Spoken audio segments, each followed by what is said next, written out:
Guys, it's SMP Productions. In today's video, I'm going to be showing you guys how to make this custom Count Dooku minifigure from Revenge of the Sith and Attack of the Clones. So it's pretty easy. First, you're going to be needing a red lightsaber, of course. It's fine if it doesn't have that, kind of Count Dooku bend in it. It really doesn't matter. But in the real Lego Star Wars sets, you do get that bend in the minifigure lightsaber. Then coming up with the headpiece, I actually got it from the Lego Friends Gunther. I just got it recently, so I thought, yeah, why not let's use this headpiece right now.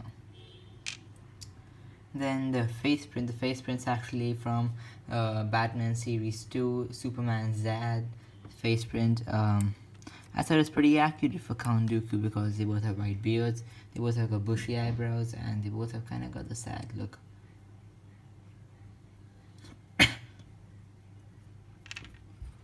Then the cape is just a brown cape.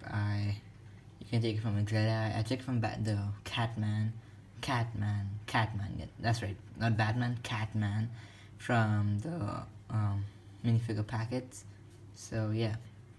And the body, the entire body including torso and feet, are from the Darth Maul, from the Duel on Naboo. I used the entire torso and foot because I thought that would be accurate enough. Anyway, so first you're gonna take the cape, put it through, and you're gonna push that in.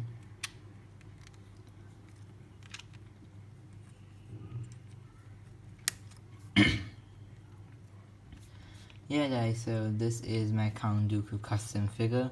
It's pretty accurate from Revenge of the Sith and Attack of the Clones. Really like it. I'm quite happy with this figure. And yeah, it's really nice. I mean, it gets everything. Count Dooku has a brown cape, the black torso and pants, the white hair and the white beard and the bushy eyebrows. Yeah guys, thank you for watching this video. If you like this video, leave a like and subscribe to my channel for more videos like this. See you guys later. The next video is going to be a custom young Palpatine minifigure. So guys, go check that out now soon. Bye. Peace.